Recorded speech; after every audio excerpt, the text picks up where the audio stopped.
Coming up, authorities say lightning may have caused the fire which destroyed a Barry County business. Surrounded by rain on this Monday morning, but more importantly, it's trying to stay warm when you head out the door. We'll have the latest from the Skywatch Weather Center.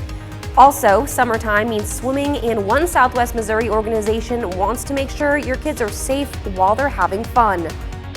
The 4 states' most watched news starts now. Good morning and welcome to the KOAM Morning News. It's 5 a.m. I'm Bronte Sorotsky. We'll have those stories plus what to do if you test positive for COVID. But first, here's Michael with our cloudy Monday forecast. And chilly. Yeah. My goodness. Yeah, you step outside, reminiscent, I guess, of what we had past couple of mornings, but you're going to want the coat when you walk outside. As we sit at 46 degrees right now over 7th and Rangeline. Look at that. We got a little wind chill kicking in. It even feels like 44, and yet here we are. 23 days into the month of May. We got a little rain up to our northwest, not affecting our counties, and then down into the deep southeast. So we're going to stay on the dry side for the time being. However, that is subject to change as we already have some flood watches rolling through southeast Kansas right there in anticipation of what we'll have for tonight into Tuesday evening. That being said, 50 is about as good as we see right now, as we dropped as low as 44 earlier this morning. Here's our weather trend for today. Not a lot of warm up, at least we'll be dry for the morning hours, but still the cold front is here to stay as we'll only make it up into the mid 60s. Now as we get into the afternoon, here it comes in from the southwest. Gets on us here for the evening hours, and it's multi-rounds. So there's one that begins for tonight into tomorrow morning, then heavy rain for tomorrow morning. That is why those flood watches are on our far western counties right there. And that's going to bring us thunder and lightning and continue all the way into Tuesday evening. So we are in store for a wet beginning of the week. We'll gradually warm up a little bit here, make it up into the 70s, but not until Thursday. So Bronte, really right now, is making sure that we anticipate that flooding that will be on us by tomorrow morning. Hey, thanks, Michael. A tragedy out of Webb City, Missouri. The Webb City Police Department has released a statement regarding an unattended death of a student. Authorities say the death happened on the Webb City campus. There are no signs of foul play after an autopsy report. Officials have said, quote, "This is a tragedy that no family should ever have to endure. This child was the son, brother, nephew, and grandson that was loved by many friends. With utmost respect for and approval from the family, we decided not to publicize the investigation," end quote. In the end, we want to give the family the factual truth of what happened to their child. On Saturday, Webb City mourns the loss of a high school student. The young man passed away earlier this month. Community members held a candlelight vigil at King Jack Park in his honor. They stood in silence as they remembered the young man. A federal grand jury indicts a Joplin man for the 2020 kidnapping and murder of a woman whose body was found in Mays County, Oklahoma. Authorities say Trey Ackerson killed Jolene Campbell, murdered her, and conspired with others to tamper with witnesses involved in the murder investigation. He's charged for all of those crimes. Under the indictment, Brianna Sloan, also of Joplin, is also charged with kidnapping and witness tampering. Also involved in this case, Kimberly Grissom. Lane Bronson and Jacob Scriber, all of Joplin, are charged with tampering with witnesses in separate incidents.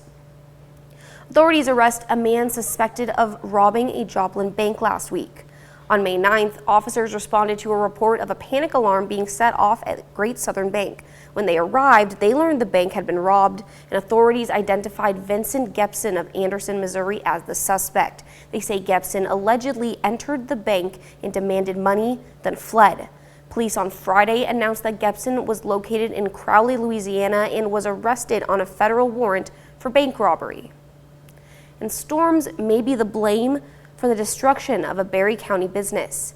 Just after 2 on Saturday morning, emergency responders were called to the K Cabinet shop near Highway 76 and Highway 39.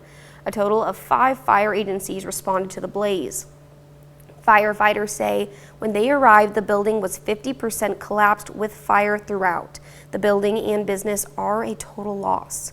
Fire officials believe the fast-spreading fire was caused by a lightning strike. The Missouri State Fire Marshal is assisting with the investigation. Well, according to the CDC, drowning is the second leading cause of unintentional injury death for children ages 1 to 14. But here in Southwest Missouri, volunteers are coming together to prevent tragedies on the water. The Show Me Water Safety Day is a project of a wide range of community partners and organizations coming together to provide life-saving tips. On Saturday, kids learned about how to stay safe on and near bodies of water, which is especially timely as the summer season emerges. We have lakes, rivers, streams, pools, backyard pools, just lots of fun things that kids and adults can enjoy. So all of those can come with a certain level of danger. To combat that danger, each child took home a free life jacket. Those will be passed out at future trainings as well. So if you're interested in attending one of the other free water safety events coming up in June and July, you can check this out you can check out this story on our website, KOAMnewsnow.com. Well, pull out your sweet tooth for this National Day, but don't let it pull your sweet tooth out. May 23rd celebrates that sweet, sugary confection we all know and love, taffy. Did you know that saltwater taffy was invented in Atlantic City, New Jersey back in 1883? At one time, candy shops and pharmacies sold taffy as penny candy. Alas, those days are now just a sweet memory. Confectioners make this sweet treat using boiled sugar and butter until they can stretch and pull it to a chewy consistency. The flavors range from buttery to tart to sweet. Taffy's colorful displays entice children and adults alike and have been doing so for generations. Seasonal candy shops are stocking up their latest selections. With so many flavors to choose from, it's often hard to decide which ones to pick. The easiest way to decide? Probably just to try them all. And the fact that you use the word alas. I know. I think it seems fitting. I was not prepared for that on a Monday morning for Bronte Sorosky to enter the studio and drop alas. You know, I'm just full of surprises. What can I say? Yes, now that we've harkened back to the 1800s, it is time to put your coat on when you walk outside this morning. We are in the mid-40s for the most part. Down to the south, we are up around the 50-degree point, but for this being the latter third of May, it's chilly out, and we're going to be chilly all week long, to be honest with you here, because our temperatures, coming off of all those 80s we had last week, we are in store for number one, a wet one, number two, a cool one this week. And remember, we're going to get started with our rain activity later this evening, and once it begins, continually rolling in from the southwest, taking us all the way into Tuesday afternoon. All right, well, that's a look at this morning's top stories and weather in our first 7 minutes. Coming up on the KOAM Morning News, the Diamond Wildcats make their way back to the Class 2 state semifinals for the second straight year. Do they have what it takes to go all the way? Michael Hayslip will have the details in sports. Plus, the Foundation for Blind Children celebrates a very special graduation ceremony. And some good news if you need a regular cup of caffeine first thing in the morning. We've got the details right after the break. You're watching the KOAM Morning News. More real news in the morning. We'll be right back. Crowder College Rough Riders found their season on the line, facing Delgado, looking for a shot at a district championship with the winner headed to the Junior College World Series, and Crowder cruises through with a 9-1 victory. Josh Patrick, he had 2 doubles, drove in 2 runs, and scored twice. And then Riley Hunsaker gets the win. Rough Riders claiming their second straight district title and are headed back to Grand Junction in the World Series. Diamond Wildcats have made it to the Class 2 state semifinals for the second straight year. Wildcats returning 7 starters from last year's Final Four team, and a more experienced Diamond team going to face Kennett later today in the semifinal. Last year, both teams saw their season end in the semifinal round. They met in a consolation game, with Kennett won 6-2. So these teams do have a little history behind them. Wildcats say they're hungry for revenge, feeling more prepared for the pressures of the tournament this go-round. So last year we were nervous because it was our first time ever, but we've worked really hard this year to be strong and know that we're going to come back to the Final Four, and we're just really working on mentally how we're going to prepare, and we're going to come out strong with our defense and hitting. We're feeling really confident. We played Kennett last year and we lost to them, and we want revenge. We're ready to go and get it. In the Class 1 state tournament, Jasper still competing for a title. Eagles play in the state semifinals for the first time in program history. They're going to go up against Holcomb. Now, this Holcomb team that they're playing, Holcomb's 26-6, made it to the championship game last season. Jasper, though, red hot right now, outscoring their opponents 37-5 in the postseason.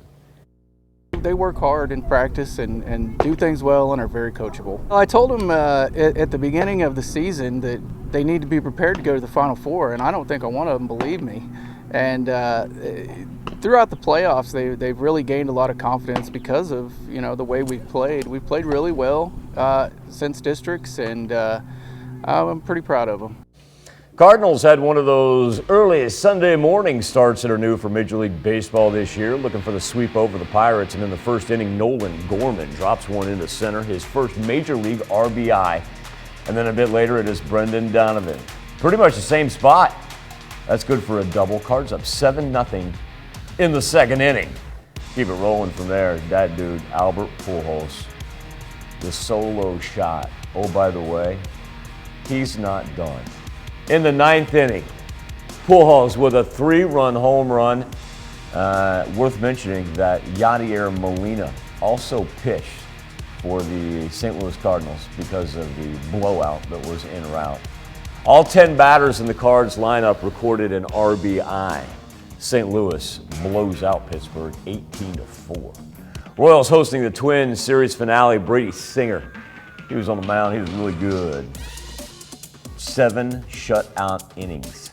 Offense doing its job. Andrew Benintendi down left field line. Here comes Nicky Lopez, gets the Royals on the board.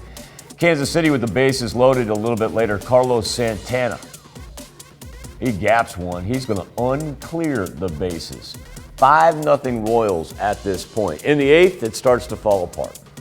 The Twins erase a 6-run deficit, and then Gio Urshela, the tie-breaking RBI single. Minnesota comes back and wins this thing. 7-6 the final. Still to come on the KOAM Morning News, more and more people feeling less and less anxiety about the COVID virus. And to check on our 7-day forecast when the KOAM Morning News returns. Coming off of a Saturday and Sunday where we were stuck in the 60s, kind of got to repeat that. Then again, past 2 weeks before that, we talked about challenging record highs seemingly every day. Look at that low, though. Average low of 58. It's going to be a while before we get back to 58 this morning, as we sit at 46 right now over 7th and Rangeline in Joplin. And we do have a wind chill in effect, as it only feels like it's 44 right now. Temperatures anywhere from between a true temperature of 44 in Nevada, and then we have a smattering of 50s. Down to the south, whether that be Neosho and Anderson or Miami and Veneta. Got to go all the way down to Jay and Cassville to find anything that's actually above the 50-degree mark. Wind tracker as it moves in from the east, and will continue to do so, but just nice light variable breeze. We'll go 5 to 10 miles per hour. Not going to have to worry about any wind advisories or anything of that nature. But with that being said, when we turn our attention to the watches, warnings, and advisories, we do have a flood watch for our far western edge of southeast Kansas. Now you go, wait, how much rain? Why is that? Well, this is actually in anticipation of what's coming for tonight into tomorrow. So don't think that this is one of those that is popping up because of current conditions. This is one the National Weather Service is throwing up, waiting for that rain to begin late tonight all the way through Tuesday evening. Look at the Skywatch storm tracker. A little light cloud cover. Most of the 4 states remaining clear on this Monday morning. Rain up along I-70 and then up to the north, but really for the national perspective, you've got to drop down to the southeastern portion of the United States as the jet stream very, very flat right now. Rolling through us to the north, but also too, that's what's trapping that cold front in there. Not allowing it a whole lot of movement and keeping us below average over the weekend. Massive thunderstorm activity in Ontario, Quebec that went through Canada, being right now blamed on the deaths of 5 people, and you also have about 300,000 customers in the Ontario area alone that are still without power after that storm rolled in there on Saturday. As far as what we're looking at weather trend wise in the 4 states, get some sunshine before the clouds begin to build later, and when those clouds begin to build, that's in anticipation of our rain that's going to work through. Highs only in the mid 60s, so once again about 15 degrees below average for this time of year. Here is the precipitation. Remember, we've got those flood watches on the far west. This will be a good indicator of why that is. Not so much for round 1 here when it starts tonight, but tomorrow morning when this thing really begins to pick up. Look at that, just going to bombard those far western counties, and then it will have a little counterclockwise motion to it, and that's why it's able to maintain itself and roll through all the way into Tuesday night. Now, speaking of Tuesday night, once we get there, we're going to have flooding concerns out to the eastern portion of the 4 states. Everything moving in from Texas on us, so it is a whole lot of Gulf moisture, and we'll have a fair share of thunder and lightning to go along with that as well. Just true 4-state May weather, to say the least. 7-day forecast. Slowly but surely, we'll get back to the 70s. Probably not until Thursday, though. Nice warm weekend ahead of us. It'll just be nice by the time we do get to Thursday, Friday, and Saturday to actually get a break from the impending rain, because the first 3 days of the 7-day forecast this week shaping up to be a wet one. Time now to turn our attention to the KOAM News Now Insta poll on our Facebook page. A huge milestone for parents and children has had a number of preschoolers graduating from the Foundation for Blind Children. Bailey Miller with more on their incredible story.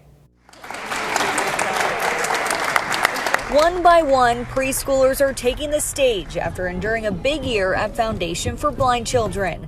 His life, my life, changed 100% when we started and found this foundation. Andrea Balderas is here for her 5-year-old son, Andreas. He was diagnosed with a condition where he can only see with his peripheral vision. But his family says being here at school has helped him excel. Oh, he learned Braille really good. That's the form when he can read or understand the word with the Braille.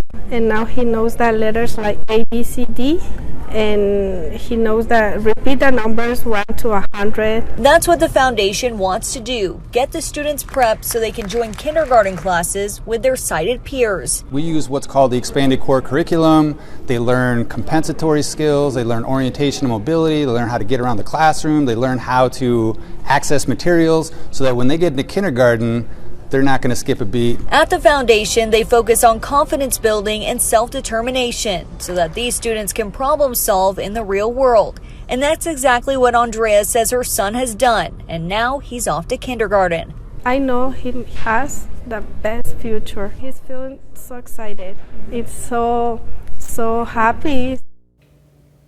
And that brings us to our Insta poll question for this Monday morning. What is your family doing this summer vacation? We gave you a number of options up there. We've got vacation, we've got local sites, perhaps swimming, perhaps camping, or we went ahead and made it all encapsulating and gave you a choice for all of the above. A couple ways to connect each and every morning. First off, you can go to KOAMnewsnow.com/vote, and that will deliver you directly to our Insta poll. You can also connect to us via our Facebook page at KOAM News Now. Get to some of your results a little later in the show. Be back with Health Watch right after this. Topping Health Watch this morning, some good news for people who love their morning caffeine fix. That cup of coffee or tea may be associated with a lower risk for stroke and dementia. That's according to researchers from Tianjin Medical University in Tianjin, China. The study followed more than 360,000 participants over 10 to 14 years. Those who drank 2 to 3 cups of coffee, 3 to 5 cups of tea, or a combination of 4 to 6 cups of coffee or tea a day had the lowest risk of stroke and dementia. There have been many studies suggesting health benefits may be associated with drinking coffee and tea, but it is important to note that the researchers could only say the two were linked, not that the beverages necessarily offered protection. Well, a new study says people in the U.S. have moved on from feeling anxious about the COVID-19 pandemic. Sunday, the American Psychiatric Association reported that adults' anxiety about COVID-19 is at its record lowest, with 50% indicating they're anxious about it. That's down from 65% in 2021 and 75% in 2020. Instead, now 73% of adults say they are somewhat or extremely anxious about current global events happening around the world. 64% say they were nervous about keeping themselves or their families safe. The study was conducted between April 23rd and 24th from a sample of 2,210 adults. As the highly contagious Omicron subvariant spreads throughout the U.S., new COVID-19 cases are on the rise in most states. 2 years into the pandemic, many may not know what to do after you test positive, how long you should isolate, and what therapies are now available. Mandy Gaither has more on what health experts recommend. An Omicron offshoot, now the dominant strain of coronavirus nationwide. In areas where community levels are high, everyone should be using prevention measures and wearing a mask in public indoor settings. If you do test positive, whether at home or after a PCR test, experts say isolate immediately. At home, go to a room away from others. If the result comes at work, put on a high-quality mask like an N95 in public places until you get home. How long should you isolate? At least 5 days. Day 1 is 24 hours after a positive test or appearance of symptoms. That means not being in the same room with others, not going into work, and wearing a well-fitting mask while in common areas. Open the windows as much as possible. After the 5th day, the CDC says if you have no fever and symptoms are improving, you can go into public places with a well-fitting mask. But some schools and workplaces may have their own policies. The CDC says an infected person should still wear a mask around others, even at home, through day 10. After a positive test, talk to your doctor. See if you're eligible for therapeutics, all meant to be taken before someone gets severely sick. There are antiviral pills which can be taken at home. There are also 2 types of injections or infusions for those at higher risk. The sooner you start them, the more effective they'll be. For those who don't have a regular doctor, you have options too, including going to a test to treat facility where you can get tested, see an urgent care provider, and get therapies all at the same place. That's a look at some of today's top health stories. You're watching the KOAM Morning News. We'll be right back. Coming up, authorities say lightning may have caused the fire which destroyed a Barry County business. Skies over the 4 states beginning to lighten up. However, it's going to be a while before we warm up. We'll have the latest from the Skywatch Weather Center.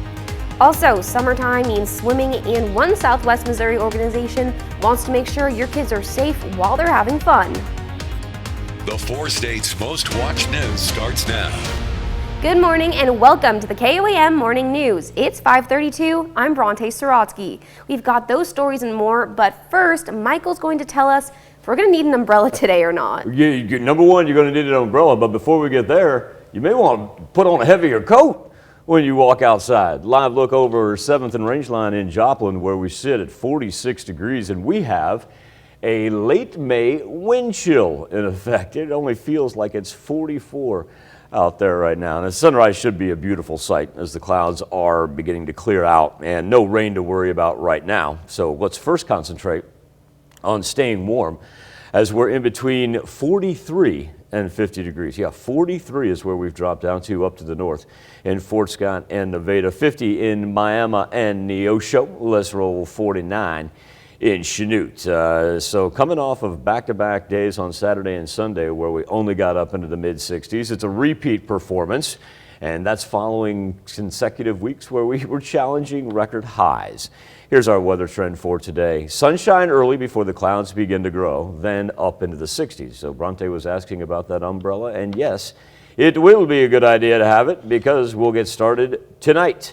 As it begins to roll in, it's going to last us from Monday night all the way through Tuesday. We've got flood watches for our far western counties of southeast Kansas Intense heavy rain for Tuesday morning and not going anywhere as it then begins a little counterclockwise motion.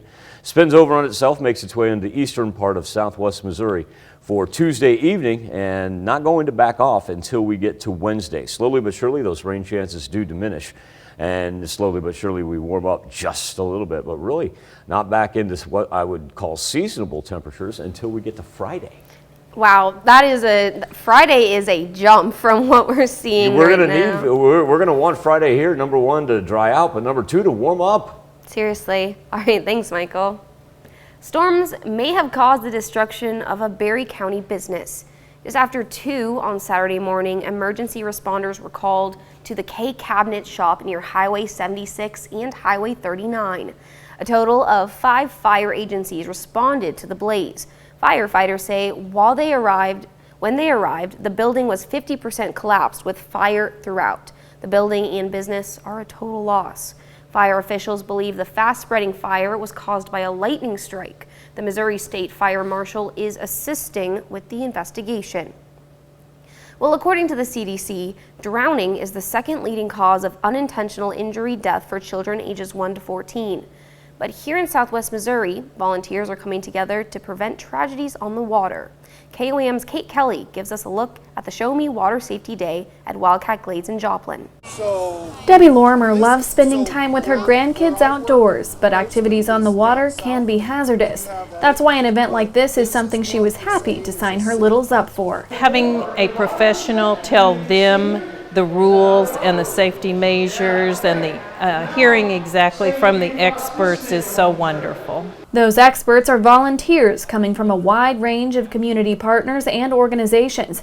This is the first event in a series aimed at providing helpful water tips for families heading into the summer months. We're targeting 5 to 12-year-olds, so can have a general understanding of the safety that we're looking for and understand that life jackets are important and water safety is important, and just start that learning young. And that learning is proving to be pretty fun. They're just having a great time. They got to do some CPR with the mannequins. They got to paddle some boats. They got fitted for life jackets, which is tremendous. The Joplin YMCA says private donors sponsored free Coast Guard approved life jackets for this event and the ones to follow. When it comes to drowning prevention, life jackets can go a long way if they fit. If it fits incorrectly, it could slide off or be too tight when they're in the water. So fitting correctly should be snug but not too tight, with all zippers zipped and straps snapped in place correctly. After going through each station, Debbie says she's feeling better about doing more things on the water with her family, all thanks to these dedicated volunteers. Sometimes we don't do things because we're worried about the safety, and this will help us get out there more, I think. In Joplin, Kate Kelly, KOAM News. If you're interested in attending one of the other free water safety events coming up in June and July, you can check out this story on our website, KOAMnewsnow.com. Now here's Michael with a look at your forecast. Too cold to be out there on the water this morning, that is for sure. I think it's interesting here when we talk about, normally we would call it a heat index, but actually this morning we're talking about a wind chill. But you can tell by the color contour there exactly how that cold front is just right over the 4 states. It actually gets a little warmer up to our northwest and of course down to the south as well. But yeah, we have wind chills right now that are down, feeling like 39 degrees when you head out the door. We'll get up into the 60s today. Sunshine early, but remember the rain is a-coming. It'll be on us tonight, start out to the west, and it's going to last all the way through Tuesday, eventually making its way to our eastern counties of southwest Missouri. All right, well, might not feel too summery today, but this morning we are discussing getting ready for summertime. One by one, the graduates of the Foundation for Blind Children took to the stage to receive their certificates and some well-deserved praise. These preschoolers just finished a big year with the foundation, whose goal is to help prepare these kids for kindergarten with their sighted peers. It's not just academics for these kids, as they also hone their mobility and orientation skills to help them navigate the world. It's a big achievement for these kids, but they are no different than any other kid when it comes to their next stage in their lives. Summertime, whether it's exploring local sites, camping, swimming, or any number of other summertime festivities, you know these pint-sized achievers are looking forward to a summertime break from school, at least for a little while. Our question is, what's your family doing this summer? Right now, Bronte, 50% have taken a vacation, 25% saying local sites, and while nobody individually has picked swimming or camping, we do have another 25% that say we're going to, now we've got 40% of them changing on the fly right there. 40% saying we're going to conquer everything this summer. Of course, you can make your voice heard, KOAMnewsnow.com/vote. Also connect to us via our Facebook page at KOAM News Now. That's a look at our top stories. Coming up this half hour on the KOAM Morning News, we'll meet one Ukrainian volunteer who's taking her resistance efforts right to the front lines. Plus, we'll take you on a safari right here in the 4 states. We'll have the latest. You're watching the KOAM Morning News. More real news in the morning. We'll be right back. Topping World Watch, away from the front lines, ordinary Ukrainians are doing everything they can to support their country's war effort. Suzanne Malvo caught up with one young woman who's retrained as a mechanic. She now spends her time refitting civilian vehicles to give to the Ukraine's army. Down a quiet dirt road in Lviv, this small auto repair shop looks like any other. But it's playing a vital role in Ukraine's civilian resistance. It's backbreaking work, souping up this run-of-the-mill truck to head to the front lines. Uliana Hileta, who normally works as a graphic designer, is planning to drive it to the front lines herself. Every trip is full of emotions, full of hard work, and also full of joy that I can be part of something bigger. I can bring at least some things that will make us closer to victory. Uliana has been organizing car donations to the Ukrainian military since Russia invaded Crimea in 2014. Now her efforts have increased, with 5 trips so far this year. So you're by yourself for 17 hours in this big vehicle. You know, petite as you are you afraid? Are you concerned? I mean, you're going close to the front line by yourself. It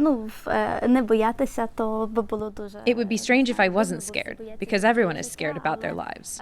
But apart from the fear, there's also love, which is always stronger. That's the love of our motherland.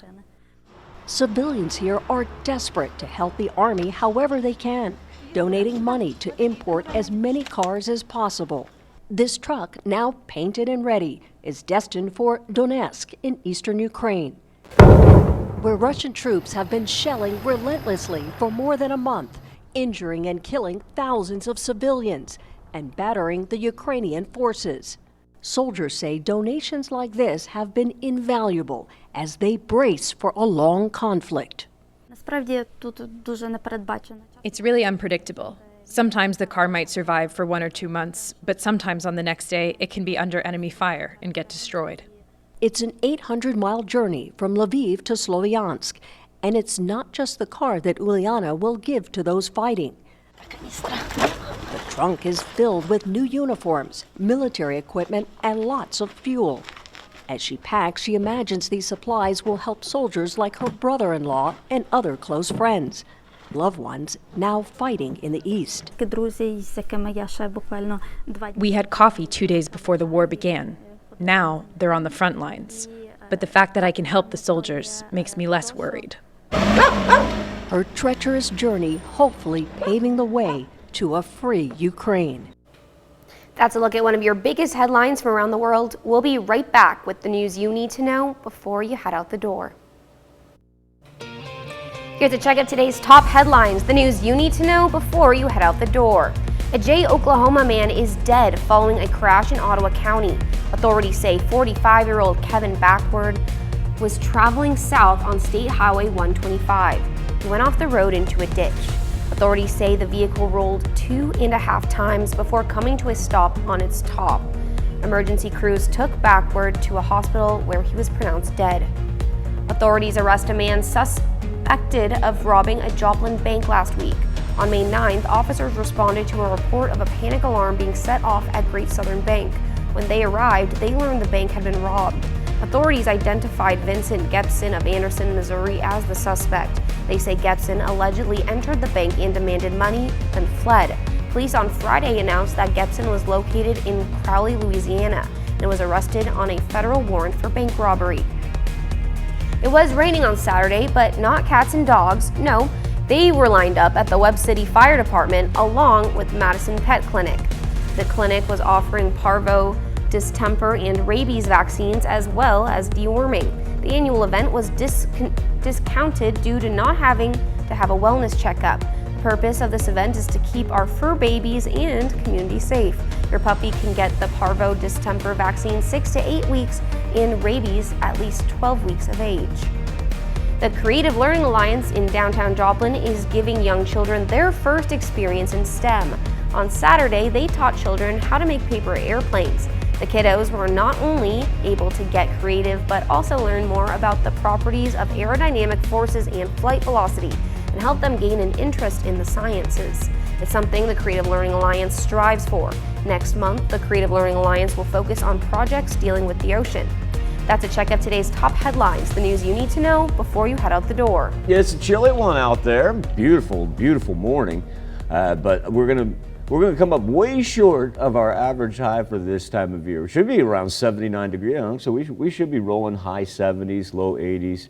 And now, as we take a look over 7th and Rangeline, it's only 46 degrees. We've dropped as low as 43 up to the north right there, and Iola, Fort Scott, and Nevada, all at that 43-degree mark. In fact, our wind chills up in the northern part of the 4 states as low as 39 degrees right now. Smattering of 50s down to the south, so it is jacket weather.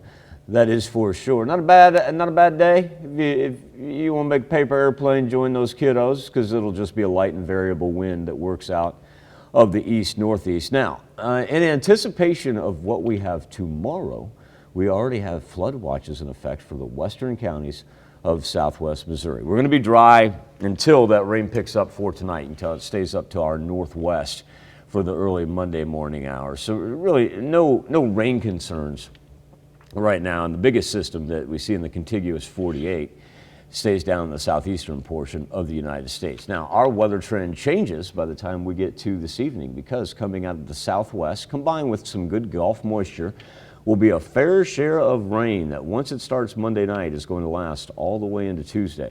As it begins, you'll notice out there on those western counties where we have the flood watch, heavy rain for Tuesday morning. And then on Tuesday morning, that's when we get this little counterclockwise motion. And it enables our thunderstorm activity to stick around. Heavy rain then for the eastern part of our counties in southwest Missouri all through Tuesday evening. It's going to be a while until this thing wants to come to an end. As it does, by the middle of the week, we also begin a little bit of a warm-up. So we'll see 70s on Thursday and back to the 80s by Friday. But by Friday, the biggest thing we're going to need is a chance to dry out and warm up, and then looking like a nice weekend as well. Let's roll 85 on Saturday, 82 on Sunday. We'll be back with more KOAM morning news for you right after this. A new safari wildlife park opened in Wyandotte, Oklahoma almost 2 months ago. It had been a family farm for years, but say the owners want to give back to the area. People come here that might not otherwise came to this area, and then they see other things they would like to do. Tim Sappington, owner and director of the Wildlife Park in Wyandotte, Oklahoma, says his park contributes to agritourism in the Sooner State. Agritourism is where people take their family farm and they basically open it up to the public to educate the public about what they do. They've only been open to the public for about 7 weeks and have seen people come in from all over Oklahoma and the 4 states. We have people as far as 4 hours away already drive here. A lot of people within an hour to 2 hours have came. And then of course all of our local people. Sappington says he hopes to see his wildlife park bring more attention to Ottawa County and Wyandotte. People come here that might not otherwise came to this area, and then they see other things they would like to do. The park has a variety of wildlife that's hard to come by in most parts of the state. Sappington says he thinks it's important for people in the community to get to experience something like this. It's been amazing. We have had an overwhelming response from the community. Lots of great reviews of everybody that's been here. It's been amazing. I do. I think it's a needed thing for our community. Most importantly, Sappington says he just hopes to share his family's dedication and interest of animals with anyone interested in checking it out. The Creation Safari Wildlife Park is open on Fridays and Saturdays from 9 to 4. We'll be right back. Be a little bit deceiving there when you look at the top of that graphic and reads heat index, but of course that's what we flip it over to this time of year. But this morning we're actually talking about wind chill.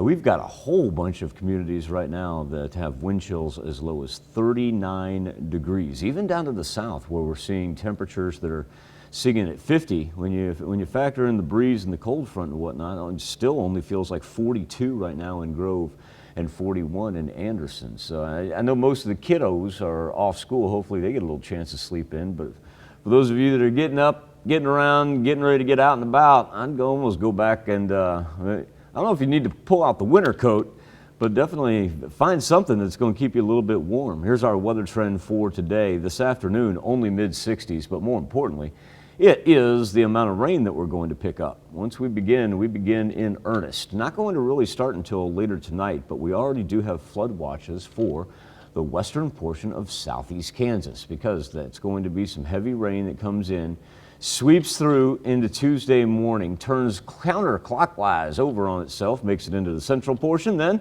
dominates the eastern part of southwest Missouri, lasting all the way into Tuesday evening. Now, the thermometer warms up a little bit each and every day, but really we don't even see normal temperatures until we get to Friday. Be back with more KOAM morning news right after this. Coming up, a Joplin man gets indicted for the kidnapping and murder of a woman. It's a beautiful four-state morning, but I'll tell you what, it is chilly as well. Then we got to tackle the rain on the way. We'll have the latest from the Skywatch weather center. Also, the community came out for the 160th anniversary of the Battle of Carthage.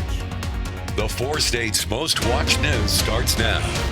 Good morning and welcome to the KOAM Morning News. It's 6 a.m. I'm Bronte Sorotsky. We'll get to those stories in a bit, but first, Michael, we're going to talk about maybe needing a jacket this morning before we head out to work. A jacket. I'd go with a coat. A coat. Personally, I'd go from jacket to coat, Bronte, because it's 46 degrees right now with a wind chill of 42. Now, these are actual temperatures we're talking about, but we just tackled our wind chills not too long ago, and we've got a bunch of 39s on the board on this early Monday morning. Temperatures ranging anywhere from about 43 to 51. We've yet to see really hardly any movement, but remember, we're still a couple minutes away from official sunrise over the four states on a May the 23rd anyway. The wind tracker, as it moves in from the east-northeast, just 5 to 10 miles per hour.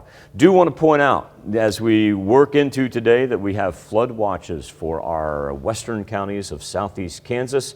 Nothing ongoing right now. No, this is in anticipation of what we're going to start tonight, carry us into Tuesday, and that's why that expiration time actually isn't until Wednesday. That being said, we have very few weather concerns other than trying to stay warm. We're seeing a little light cloud cover begin to build up to our northwest. But all the precipitation is going to move out of the southwest of us with the Gulf moisture, and we've yet to see any of that formulate as of yet. Really won't be on us until tonight. It's just going to be an elongated time period once it does start raining. For our temperatures today, we'll go mid-60s. Clouds building with the low pressure that's moving in from the south. And give you an idea of our time-wise here, about, say 5, 6 o'clock, we are underway, and there's your flood watches for the west, and heavy rain to go along with the thunder and the lightning. Couple inches of rain going to pile up, and it's going to pile up fast.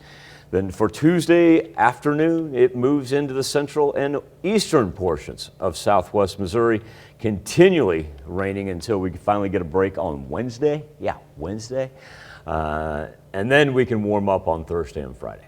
First things first, we got to get through this. We got to get through this rain because we are going to get some bouts of some very, very very, very heavy rain here. Yeah, I need to find my umbrella for this week. See what? I need to find my umbrella.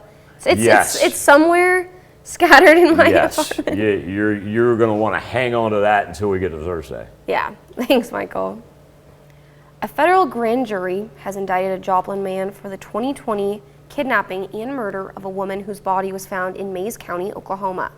Authorities say Trey Ackerson kidnapped Jolene Campbell, murdered her, and conspired with others to tamper with witnesses involved in the murder investigation.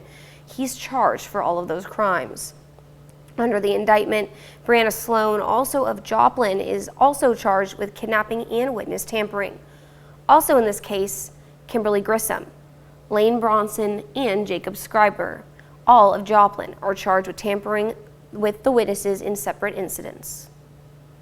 Authorities arrest a man suspected of robbing a Joplin bank last week. On May 9th, officers responded to a report of a panic alarm being set off at the Great Southern Bank. When they arrived, they learned the bank had been robbed, and authorities identified Vincent Gepson of Anderson, Missouri as the suspect. They say Gepson allegedly entered the bank and demanded money, then fled. Police on Friday announced that Gepson was located in Crowley, Louisiana, and was arrested on a federal warrant for bank robbery. A Jay, Oklahoma man is dead following a crash in Ottawa County. Authorities say 45-year-old Kevin Backward was traveling south on State Highway 125. He went off the road into a ditch. Authorities say the vehicle rolled 2.5 times before coming to a stop on its top. Emergency crews took Backward to a hospital where he was pronounced dead. Joplin police say wind gusts might have been a factor when this semi-trailer overturned on the westbound ramp to I-44 from Missouri 43. The truck was hauling recycled metal when it tipped over. A wind advisory was in effect for parts of the day as gusts reached 45 miles per hour. Tragic news coming out of Webb City, Missouri. The Webb City Police Department has released a statement regarding an unattended death of a student. Authorities say the death happened on the Webb City campus, and there are no signs of foul play after an autopsy report. Officials have said, quote, "This is a tragedy that no family should ever have to endure. This child was the son, brother, nephew, and grandson that was loved by many friends. With the utmost respect for and approval from the family, we decided not to publicize the investigation. In the end, we want to give the family the factual truth of what happened to their child." End quote. On Saturday, the Webb City community came together to mourn the loss of a student. The young man passed away earlier this month. Community members held a candlelight vigil at King Jack Park in his honor. They stood in silence as they remembered the young man. Well, on Saturday, people came out to celebrate the 160th anniversary of the Battle of Carthage. Those in attendance were able to see what life was like for soldiers and other members of society, and were also able to check out a reenactment of the battle itself. Those taking part in the reenactment say they want people to have a better understanding of the area's history. We don't want to forget what happened. I mean, there's lessons to be learned, so we don't repeat our past mistakes. Also, there's a lot of people, that don't understand the Civil War. Missouri is very unique. The Battle of Carthage reenactment continued on Sunday from 10 to 3. Well, Arma got a little taste of history. French cookie lovers gathered to see demonstrations of this beloved treat made by iron molds. French cookie makers were so important that immigrants carried them to the United States. Community members shared some of their own family recipes and traditions. And then, of course, at the end, they had a chance to taste these yummy French cookies. Food is a great tradition for generation to generation to generation. It's great to keep that part alive. So I did this presentation today just to remember that French cookies, the tradition that they have for us, the tradition we have of making the cookie iron in Arma. French cookie irons were immigrated and replaced to keep the tradition alive. Today, back in 1934, famous outlaws Bonnie and Clyde are killed by police. Notorious criminals Bonnie Parker and Clyde Barrows are shot to death by Texas and Louisiana state police while driving a car in Louisiana. Bonnie met the charismatic Clyde in Texas when she was 19 years old. Shortly after they met, Clyde was imprisoned for robbery and Bonnie visited him every day, even smuggling him a gun to help him escape. He was soon caught in Ohio and sent back to jail, and when he was paroled in 1932, he immediately hooked up with Bonnie, and the couple began a life of crime together. Over the next 2 years, the couple teamed with various accomplices to rob a string of banks and stores across 5 states: Texas, Oklahoma, Missouri, New Mexico, and Louisiana. And of course, notorious in the 4 states with the shootouts that they had in Joplin, and then also too the backyard where I grew up in Texas, in the bustling metropolis of Grapevine, Texas. A number of shootouts they had there with police as well. Yeah, past 2 places, past couple of places I've lived have been associated with Bonnie and Clyde, weirdly enough. Well, that's pretty interesting. Is it something you're like actually interested in, or is it just like a weird coincidence? I think I'm more. I know very familiar with the Bonnie and Clyde story just because of the places where I've lived and the historical attachment that those places have to them. I'm not necessarily avid historian of them. I get that. That's pretty cool. Yeah, but like you said, kind of weird. Well, yeah. So for those of you that live in the Joplin area that have lived in Grapevine, Texas as well, I get you. I understand. Here's a look at those wind chills right now, dropping as low as 37 degrees throughout southwest Missouri. My goodness. Hard to believe we were talking about record highs not too long ago. Still going to be chilly any which way you cut it today, as we'll only make it up around 65 degrees, and we should be sitting around 80 degrees this time of year. Remember, we've got a fair amount of rain that is going to kick in. Once it begins this evening, it is going to stick with us over and over and over all throughout Tuesday and pretty much into Wednesday morning as well before those flood watches are allowed to expire. All right, well, that's a look at this morning's top stories and weather in our first 7 minutes. Coming up on the KOAM Morning News, Ryan Peterson and Matt Daniel from the Economic Security Corporation of Southwest area drop by to give you tips to save money in your house. Plus, Republicans gain an edge with women voters despite the possible overturning of Roe v. Wade.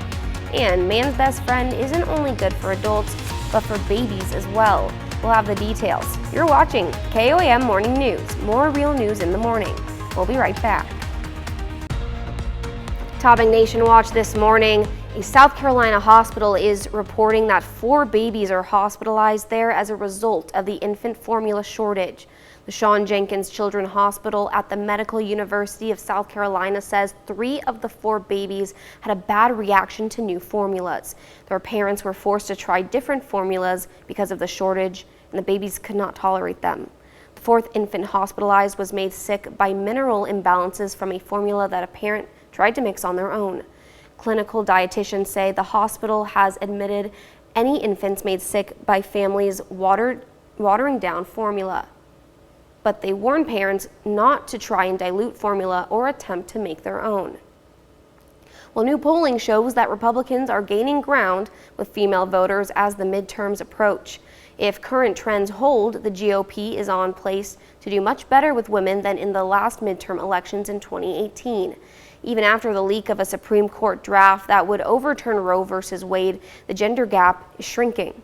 In the latest polling, men favor Republican candidates for Congress by 13 points compared with women backing Democrats by 7 points. That makes for a 20-point gender gap, which may sound large, but in 2018 it was 29. One clear sign of progress for the GOP, Republicans have the chance to elect 6 female governors in 2022, which would be a record. That's a look at today's top national stories. We'll be right back. Welcome back to the KOAM Morning News. We got a couple special guests in the studio. Ryan Peterson and Matt Daniel, fortunate enough to join us this morning. Number one, gentlemen, I want to thank you for your time. Here from the Economic Security Corporation, and we're going to talk a little bit about weatherization. But Ryan, I'd like to start by you kind of giving an overview of this program, because let's face it, man, times are tight right now. Yep. Everybody's looking to save every penny we can. Yes, sir. So this is the nation's single largest home energy efficiency program for the whole house. Mm-hmm. It is geared towards low income. Our program is, so our goal is to make the house more energy efficient, to reduce their energy costs while also making the home healthier. And the interesting thing is, I went through your checklist, is you're not asking for the world here. These are very simple things that if I just keep them top of mind are going to end up having savings in the long run. Matt, I want to transition and kind of ask you, this is interesting that you two join us this morning when we have wind chills as low as 37 degrees at the end of May and whatnot. But you know, let's talk a little bit about heating before we get to the cooling aspect of it all. I got a dumb question for you that I can't ever remember. Ceiling fans. Which direction do they go depending on which time of year, and how does that save me money? So in the wintertime, you want the air to blow to the wall. So that way, you know, a lot of registers are in the ceiling. So when it's blowing towards the wall, it's also catching those registers that are against the wall. And in the wintertime, in the summertime, you want it to blow directly down. So wintertime, you want it to blow to the wall. I may have said that different. Summertime, you want it to blow straight down. And this, like I said, this is on the checklist that the Economic Security Corporation has at anybody's disposal. And I know that it's geared toward low income there, Ryan. But once again, anybody can take advantage of it. How did the Economic Security Corporation get involved in this? Where did you identify the need, and then how did you organize this to try to put the word out? So we've been in the weatherization program for over 40 years, so it was way before me. You know, this is actually legislative. It's actually signed into law. So it is operated in every county and every state in the United States. But we just try to do everything we can for the low-income people in our 4 counties that we serve. And this is one way that we can benefit them. Matt, when it gets into weatherization, what are some of the things that I probably should identify in my house and be on the lookout for? Whether it be keeping it warm, or as we transition into right now, I'm going to have to find a way to keep the heat out and make sure my AC stays in. Right. So a couple of tips that we try to push is, you know, when you're trying to keep your home warm, we always like, if the sun's out, you might open your curtains, let some of that sunlight shine in. That'll help keep the home naturally warmer. In the cooling season, you want to make sure you don't have a lamp near your thermostat, because never thought about that. Yep, so that's going to heat up that thermostat and make your unit run even longer. You know, another good idea is to make sure your outside unit stays clean, because when those coils get clogged up with grass, you know, we're mowing grass and leaves, then you know the unit's not running as efficient as it should. Matt, how did you get involved with the weatherization? Can I call it a team? The weatherization team? Yes, sir. Yeah. So you know, about 15 years ago, I got a call, and somebody wanted to know if I wanted to go work for Economic Security, and they replaced windows and doors and different things like that with our home repair program that we did have. And so I did that, and you know, it just kind of slowly progressed, and I got into the weatherization program, and you know, we was really helping a lot of people save on utility bills, and you know, just snowballed into that. And I want to stress that if you take advantage of the checklist that the Economic Security Corporation and Matt and Ryan have devised, it is not just 3 or 4 things, folks. It's rather extensive. I'd say it's about 5 pages, but it's simple things that we can all keep top of mind. Ryan, I want people to be able to take advantage of this program and take advantage of what the Economic Security Corporation offers as a whole to our area. How do we get in touch with you? So you can go on our website, which is www.escswa.org, or you can call our office at 417-781-4437, and we can get you all the information you need. And any questions that you have, that's why Ryan and Matt are here. They're great community people, and their knowledge is here to be utilized. Correct. I want to thank you so much, Ryan. Matt, thank you so much for your time this morning. I got a couple more questions that I wanted. Can I bring you guys back on for Fox 14? Yes. Okay. See, all you got to do is con people into sticking around. And we're all going to save money on our utility bills. We'll be back with more KOAM Morning News right after this. Topping Health Watch this morning, the state of Massachusetts took a harder hit from the COVID-19 Omicron variant than from Delta.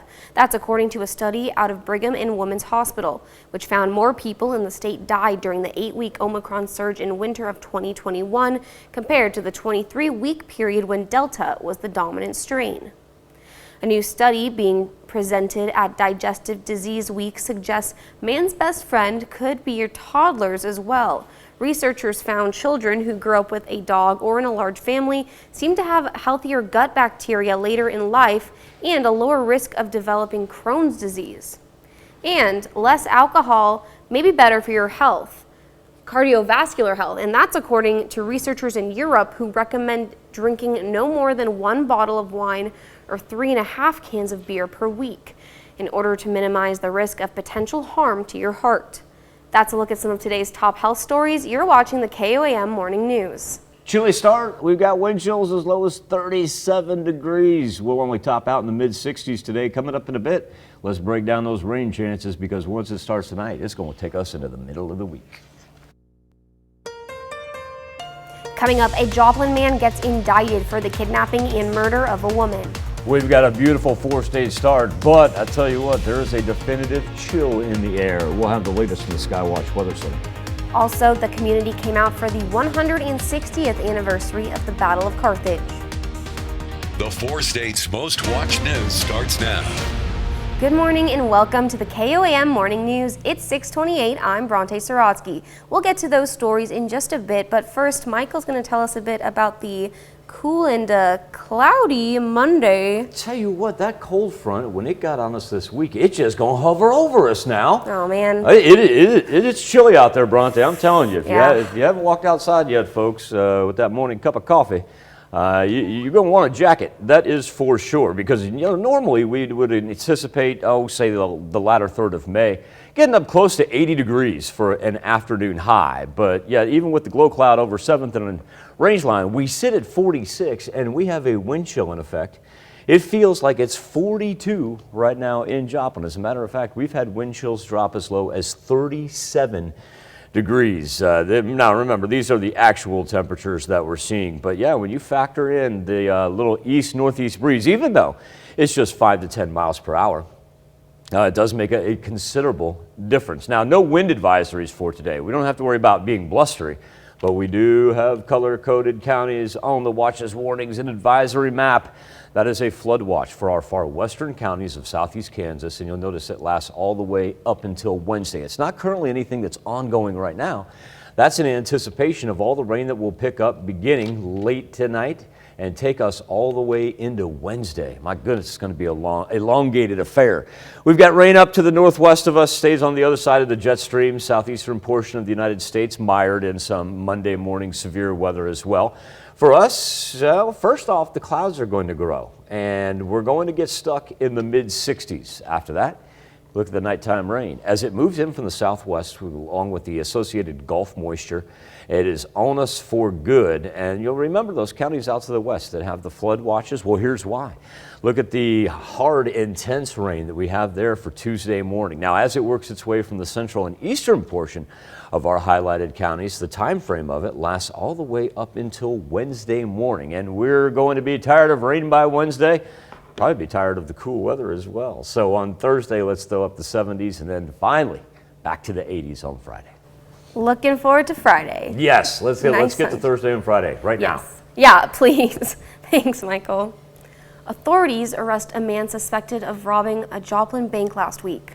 On May 9th, officers responded to a report of a panic alarm being set off at Great Southern Bank. When they arrived, they learned the bank had been robbed. Authorities identified Vincent Gibson of Anderson, Missouri as the suspect.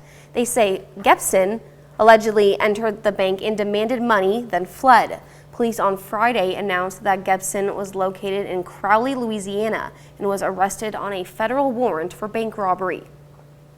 A federal grand jury has indicted a Joplin man for the 2020 kidnapping and murder of a woman whose body was found in Mays County, Oklahoma. Authorities say Trey Ackerson kidnapped Jolene Campbell, murdered her, and conspired with others to tamper with witnesses involved in the murder investigation. He's charged for all of those crimes. Under the indictment, Brianna Sloan, also of Joplin, is also charged with kidnapping and witness tampering.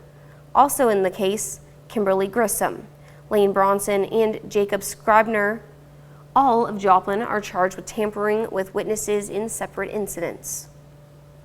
Well, a Jay, Oklahoma man is dead following a crash in Ottawa County. Authorities say 45-year-old Kevin Backward was traveling south on State Highway 125. He went off the road into a ditch. Authorities say the vehicle rolled 2.5 times before coming to a stop on its top. Emergency crews took Backward to a hospital where he was pronounced dead. Whether you have a green thumb or not, you may appreciate some of the fancy plants making their way into the Joplin greenhouse.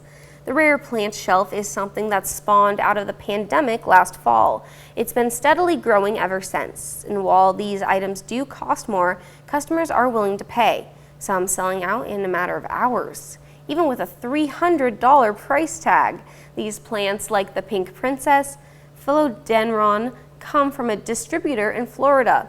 The greenhouse makes cutting and those turn into a unique product this business is happy to provide.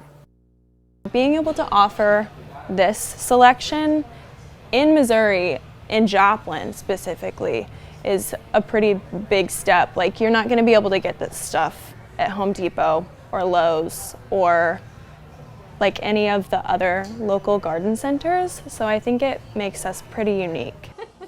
The Joplin greenhouse has aspirations to eventually sell these rare plants online and offer delivery. 4 state residents are being transported back into the 1860s and immersing themselves in the local area's history. KOAM dived deeper and tells us how a reenactment of the Battle of Carthage does just that. People in Carthage were able to take part in a real-life history lesson. History, we don't want to forget what happened. I mean, there's lessons to be learned, so we don't repeat our past mistakes. So on Saturday, Civil War reenactors took part in a reenactment of the Battle of Carthage, which originally took place in 1861. It's that initial battle when they ran into each other. They just happened to run into each other here. The Union was looking for them, and they ran into here. It was a chance for people to have an up-close and personal visual of the historic local battle. There's a lot of people, they don't understand the Civil War. Missouri is very unique. Most people don't know that Missouri had the 3rd most battles of every state in the Union during the Civil War, and the battles here in Missouri were for different reasons versus the back east. The reenactment took months to plan, but members of the Missouri Civil War reenactors say it was well worth it. We get to meet people from all around the country in different places, and it's an interesting hobby if people like history and they like camping and shooting guns. It's a great hobby. Everybody loves history that's involved in this, and on top of that, they love our country. It's not all war reenactments either. Those taking part say they really tried to understand what it was like living during the Civil War. They can see how everything was a little harder to do back then. Everything was heavier. We didn't have any of the modern things that we have today. Anyone attending was able to walk around the camp, fully immersing themselves in the experience. The Battle of Carthage reenactment continued on Sunday from 10 to 3. Well, today, back in 2000, Marshall Mathers, aka Eminem, released his 3rd studio album. His 3rd album, titled Marshall Mathers LP, debuted at #1 on the Billboard 200 and stayed atop for 8 consecutive weeks. It went on to sell over 25 million copies worldwide. The album is one of the most groundbreaking and controversial in the history of American music. The Marshall Mathers LP has been named on several lists of the greatest albums of all time and is widely regarded as Eminem's best album. That's something else been on 22 years. That's crazy when you put that in perspective. It really is. All right, Bronte, we've seen a little bump in temperatures and especially our wind chills. That's the nice thing about it. Remember, a heat index is normally what we'd be talking about this time of year, but not the case on this Monday morning. But we have seen all of our 37s now bounce back up to 39 degrees. Still a far cry from what we would consider comfortable May morning temperatures. And remember, we've got rain on the way. Once it begins this evening out to the west, it is going to stay on us all the way to Wednesday. All right, thanks, Michael. Well, that's a look at our top news stories. Coming up this half hour on the KOAM Morning News. Jif recalls peanut butter over salmonella outbreaks. Plus, summer is right around the corner and getting prepared is just a part of it. Today, we want to know, what is your family doing this summer? We'll let you weigh in and we'll be right back. In Consumer Watch this morning, a salmonella outbreak has prompted a Jif peanut butter recall. According to the CDC, 14 people have fallen ill in 12 states. 2 cases were serious enough to require hospitalization. The recall includes several varieties of Jif peanut butter, but only those that were produced at its plant in Lexington, Kentucky. The 2022 World Economic Forum is now underway in Davos, Switzerland. Nearly 2,500 political and business leaders are expected to attend at least part of the 5-day gathering. It's the World Economic Forum's first in-person event in over 2 years. And more than 1% of the world has been forcibly displaced, according to a new report from the United Nations Refugee Agency. 100 million people have fled conflict, violence, human rights violations, and persecution. About half of those remain within the borders of their country. The war in Ukraine and other deadly conflicts are mostly to blame. That's it for Consumer Watch. Now let's go over to Michael for our Something to Talk About. Thank you, Bronte. This morning on the KOAM News Now Facebook page and our morning Insta poll, getting ready for summertime. One by one, the graduates of the Foundation for Blind Children took to the stage, receiving their certifications and well-deserved praise. A bunch of preschoolers, they just finished a big year with the foundation, and the goal is to help prepare these kids for kindergarten. Not just academics for the kids, they also hone mobility and orientation skills that helps them navigate in the big world, and it's a big achievement for those kids. They're really no different than any other kid when it comes to that next stage in their lives, and that is summertime. And that leads us to our specific question this morning. What are you doing with your family this summer? 43% of you say plan on taking a vacation, and how nice is it that we actually can use that as an option coming off of pandemics and lockdowns and whatnot. 37% exploring the local sites, and not a whole lot of people going swimming or camping as of yet. We appreciate your engagement each and every morning. KOAMnewsnow.com/vote, or once again, the KOAM News Now Facebook page. We're going to come back and celebrate birthdays and anniversaries, but first, off to the Big Apple. Let's check in with Nate. I'm Nate Burleson. Coming up on CBS Mornings, Steve Hartman and his kids joins us live in studio for a Kindness 101 lesson in justice. They'll introduce us to a girl who sought recognition for a civil rights leader's forgotten legacy. That's coming up on CBS Mornings. We take this time to honor today's four-state hero, James McHugh. Ensign James P. McHugh served in the Navy Air Corps. He was a sub-spotter and a carrier pilot during his time in the Navy. His hometown, Nevada, Missouri. We thank you. Today's four-state hero, James McHugh. The birthday list begins with a smiling Emma Metcalf. Emma, a very happy 7th birthday to you, with love from Mom, Dad, Bub, and baby brother. Miss Metcalf celebrates in Fort Scott. Next, we have Bryn Casper celebrating a 10th birthday out of Devon, Kansas, and that is a super cute dog. It is. Happy birthday, Bryn. Hope you're celebrating with your dog today. Cord Saporito, he's out on the baseball. I knew Cord would be there. We'd probably have a baseball picture, absolutely. Cord is celebrating his 11th birthday in Columbus. Turning 16, we have Braxton Irish out of St. Paul. Happy birthday, Braxton. Now, speaking of Saporitos and baseball fields, this is Cade. He's also in Columbus. And then on May 17th, that was his golden birthday. And congratulations to Cade and his entire Columbus Titan team as they are headed to the 3A state baseball tournament. First time in school history. That's something else. All right, and next we have Allisonvoles turning 30. Oh, wow. Allison is out of Parsons, and you have a special message. There's not Parsons behind her. No. Well, I wanted to point that out. Yeah, thank you. You got some love from Mom, Glenn, brothers, sisters, nephews, and nieces. So happy birthday, Allison. I hope you're able to celebrate with all these people that are giving love to you on your special day. In Seneca, we find Lacey Skaggs, and a happy birthday to Lacey, who is now 43. And Lacey, I want you to know this comes with birthday love from Aspen, Olivia, Ava, Amory, and Mom. We have a belated birthday for Jennifer Bauer. Jennifer turned 52 on Saturday and is out of Thayer. Lisa Slater, celebrating the double nickel right there. She's turning 55 in Parsons. I'm told that Lisa shares an anniversary with her husband Zane earlier this month. Well, I would hope they would share this. I would hope they would share an anniversary. Right? It'd be kind of awkward if they didn't. That would make sense. Happy birthday, Lisa. All right. Next, we have Nancy Thornton. But we're going back to Thayer, and Nancy is turning 67. So happy birthday, Nancy. In Crestline, we got the pastor, Paul Duncan. Paul is a pastor at Crestline Baptist Church, and pastor, a very happy 69th birthday. Okay, we have Gary Wells.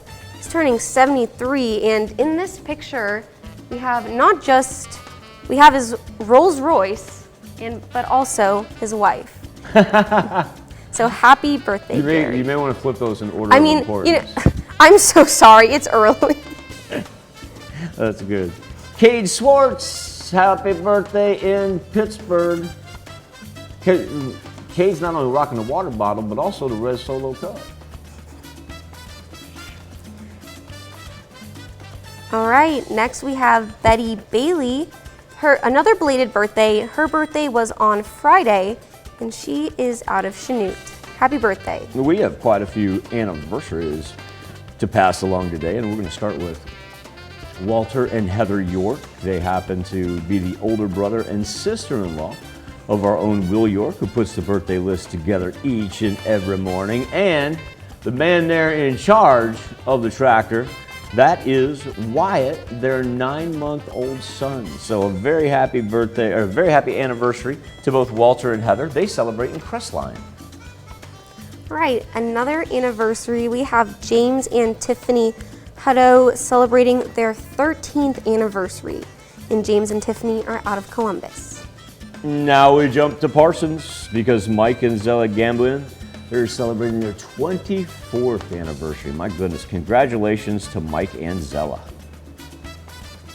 All right, we have Bob and Sally Davis celebrating a 25th anniversry, and they are out of Columbus. What a great picture right there. Yeah. That's what they look like 25 years ago. They may very well still look identical to that. We've got David and Brenda Mayfield. How about this for a milestone as they are celebrating their 40th anniversary. Congratulations, David and Brenda. All right. And these two. Oh, we did turn back the clock on this. I can vouch for this one. That is stupendous. So this is Galen and Rhonda Zook. And if you didn't know, Rhonda is our business manager here at KOAM, and they are celebrating a 40th anniversary. And every now and then, Galen brings out tractors and toys and lets me ride them in the front yard. Here? Yes. Why have I not gotten to do that? Galen, we have a specific request from one Bronte Sorosky. The next time you can bring the old souped-up tractor along. Yeah, I'm highly qualified to do that. Bronte says she is highly qualified. I want to point that out. Not just qualified, highly qualified. Congratulations, Galen and Rhonda, and thank you for that picture as well. That is absolutely marvelous. My goodness, 40 years. That's great. Wow. And then this person who makes our world go round. And folks, what you don't understand is how important she is, what a loving person she is, and how much she's meant to me personally. I'm going to tell you that much. Stephanie Marsh is our assignment editor. And so what that means is the content that we bring you each and every day on each and every show essentially makes its way out of her desk. She is in charge. And Steph, number one, you know how much we think about you from a professional standpoint. But I want to say personally, you know I love you, kiddo, and it has been just such a pleasure such a pleasure to work with you. Definitely. Just add on to that. As a reporter, Stephanie, she literally helps me get through each and every day. So thank you, Stephanie, and happy belated birthday. Happy birthday, Steph. All right, let's wrap up with Lisa Johnson, who's celebrating 55 in Thayer. Lisa, a very happy birthday to you. And then Bronte and I do know where to find the birthday cake later on this morning, and evidently that will be in Girard, because Ken Scott, he had a birthday over the weekend and turned 85 in Girard, and then Ryan Wood with a birthday in Girard as well. And a happy birthday and happy anniversary to all on this May the 23rd. That's where you can send them into, birthdays at KOAMTV.com. You can also go to our website at KOAMNewsNow.com. Now here's Bronte Sorotsky with a very important birthday announcement. You can be part of the KOAM Birthday Club by going to our website and signing up, and you can get special deals from local businesses. So go to KOAMNewsNow.com and sign up for the KOAM Birthday Club today. Coming up, when the KOAM Morning News transitions over to Fox 14, an 80-year-old woman earning her bachelor's degree after waiting 6 decades for it. We're going to find out exactly how this all came to fruition when we transition over to the KOAM Morning News on Fox 14. We'll be right back after this. Here's a check of today's top headlines, the news you need to know before you head out the door. A Jay, Oklahoma man is dead following a crash in Ottawa County. Authorities say 45-year-old Kevin Backward was traveling south on State Highway 125. He went off the road into a ditch, and authorities say the vehicle rolled 2.5 times before coming to a stop on its top. Emergency crews took Backward to a hospital where he was pronounced dead. Authorities arrested a man suspected of robbing a Joplin bank last week.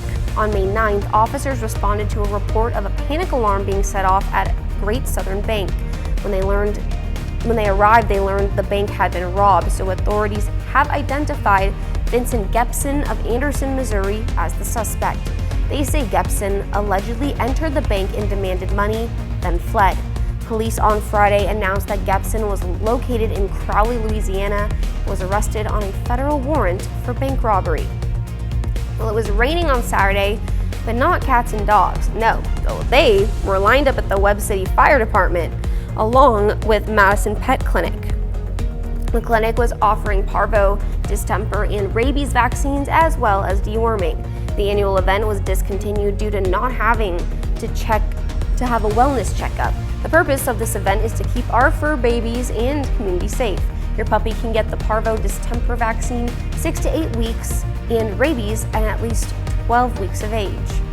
The Creative Learning Alliance in downtown Joplin is giving young children their first experience in STEM. On Saturday, they taught children how to make paper airplanes. The kiddos were not only able to get creative, but also learned more about the properties of aerodynamic forces and flight velocity, and helped them gain an interest in the sciences. It's something the Creative Learning Alliance strives for, and next month they will focus on projects dealing with the ocean. That's a check of today's top headlines, the news you need to know before you head out the door. Still hanging on the 39s with morning wind chills. It has been an interesting one coming off of the record highs that we had last week, and now we're hard pressed to get it to feel like 40 degrees on this Monday morning. The weather trend as the clouds slowly grow only puts us into the mid-60s. Most importantly, let's talk about the impending rain as it moves in from the southwest. It begins tonight. We already have flood watches for the far western portion of southeast Kansas because of that right there into early Tuesday morning, continuing then to the central and eastern part of our counties, raining all the way into early Wednesday morning. At least after that, we can begin a little bit of a warm-up, but we don't reemerge up into the 70s, never mind the 80s, until we get to the end of the work week. Well, coming up today at noon, we're making honey mustard grilled pork chops in their Mr. Food Test Kitchen. And your morning news continues on KOAM. CBS Mornings coming up. 10-year-old Victory Brinker was recently named the world's youngest opera singer by Guinness Book of World Records. So we're going to hear about her love of singing. Plus, she gives a special performance from one of America's most iconic landmarks. That's coming up on CBS Mornings. Right, or you can switch on over with us on Fox 14, where your only local morning news continues. This morning, Ryan Peterson comes back in the studio to talk more on weatherization. And pick up some nice tips to help us all save money here, whether we're trying to stay warm on a morning like this or cool down like we know we eventually will here in the coming weeks. That wraps it up for this edition. Be safe. We'll do this all again tomorrow morning. And we'll see you today at noon.